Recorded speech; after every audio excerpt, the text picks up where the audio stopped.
نوجوان غصے سے جذبے سے پھٹ پڑنے والے ہیں. مول صاحب آپ بات کیوں نہیں کرتے اس بارے میں؟ مسئلہ فلسطین پہ گفتگو نہیں کیوں ہو رہی ہے؟ ارے بھائی گفتگو کر کے کیا کرو گے؟ کوئی حل ہے تمہارے پاس؟ تمہارے پاس کوئی حل ہے؟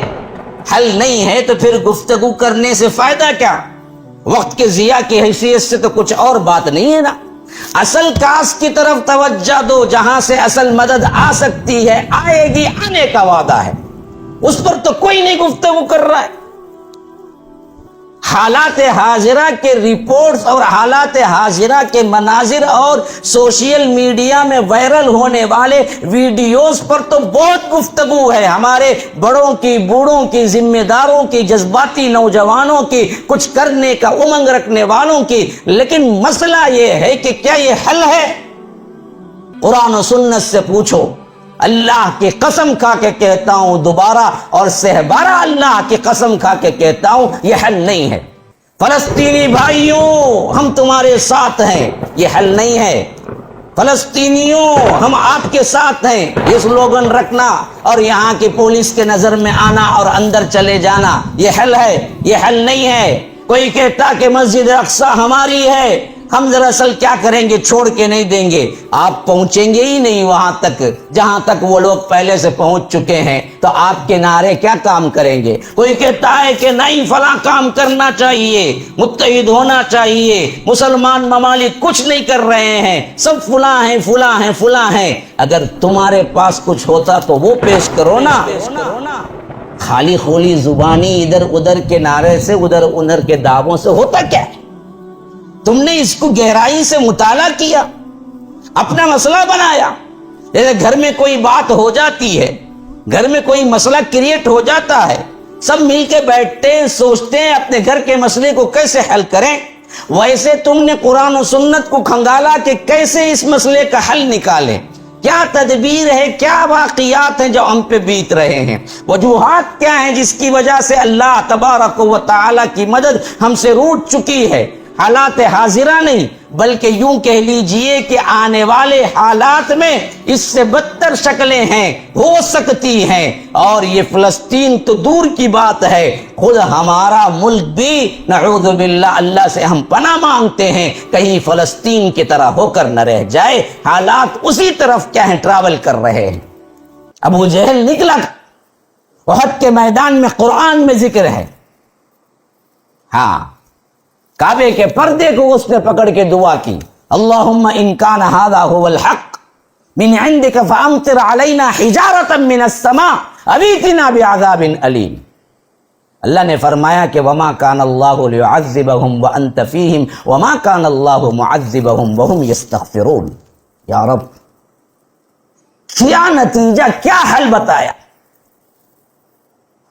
بدر کے لیے نکل رہا ہے، اس کو بھی اللہ کا یقین ہے.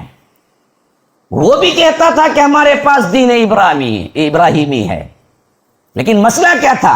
دین کے اصولوں کو بھول گیا تھا، شرک کو توحید سمجھ بیٹھا تھا.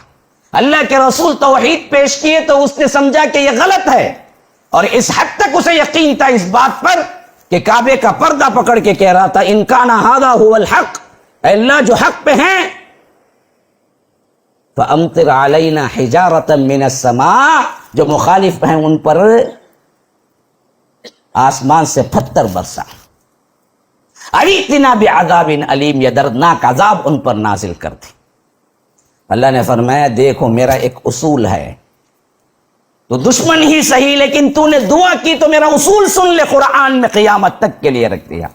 وَمَا كَانَ اللَّهُ لِيُعَذِّبَهُمْ وَأَنْتَ فِيهِمْ، اللہ کا یہ کام نہیں ہے کہ جب اے اللہ کے رسول آپ ساتھ میں ہو، آپ اس بستی میں ہو، نبی بستی میں ہو، اللہ عذاب نہیں بھیجتا. یہ اصول ہے رب کا. جس قوم میں رسول موجود ہو اس قوم کو عذاب نہیں آتا جب تک کہ اس سے اللہ رسول کو نکال دیتا، پھر عذاب بھیجتا. تو وما کان اللہ لیعذبہم وانت فیہم، اللہ کے رسول آپ ان میں رہیں گے تو ہم عذاب نہیں بھیجیں گے. رسول کی ذات عذاب کو روک دیتی ہے جب تک کہ رسول کو اللہ وہاں سے نہیں نکالتا. رسول نہیں ہے ہمارے پاس بھی نہیں ہے. رسولوں کا سلسلہ ختم ہے. خاتم النبیین آ کے چلے گئے. یہ امت آخری امت ہے. اب عذاب کو روکنے کا کوئی اور ہمارے پاس کاس نہیں ہے، لیکن ایک کاس دوسرا بھی دے دیا جو مستقل ہو. فرمایا کہ وما کان اللہ لیعذبہم وانت فیہم وما کان اللہ معذبہم وہم یستغفرون. وہاں بھی اللہ عذاب نہیں بھیجتا جہاں استغفار کرنے والے ہو. استغفار اور رسول کا درجہ عذاب کو مانے کرنے میں، مشکلات کو مانے کرنے میں، روکنے میں برابر کا درجہ رکھتے ہیں. رسول جس قوم میں ہوتا ہے وہاں عذاب نہیں آتا، جس قوم میں استغفار کرنے والے ہوتے ہیں وہاں بھی عذاب نہیں آتا. اصل تو امت پلٹنا ہے وہاں پر. یہ پہلا سوراخ ہے جو میں بتا رہا ہوں، جو ہم کھلا رکھے ہوئے چیخ و پکار کر رہے ہیں.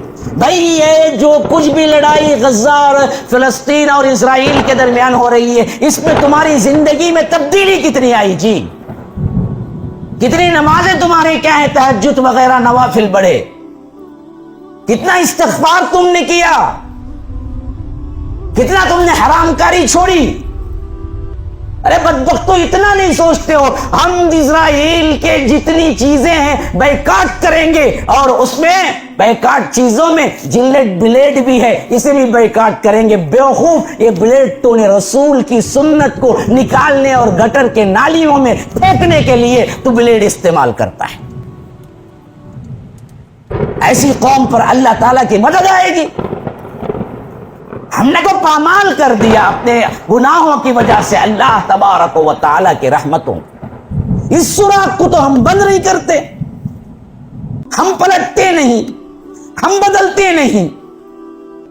ہاں، ہم بدلتے نہیں، قرآن کو بدل دیتے ہیں. جیسے شاعر نے کہا وہی حالت ہے.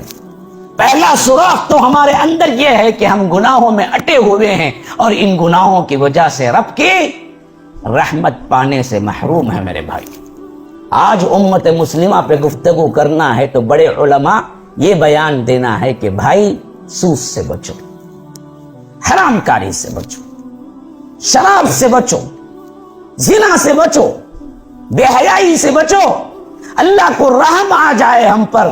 اللہ تبارک و تعالی فلسطین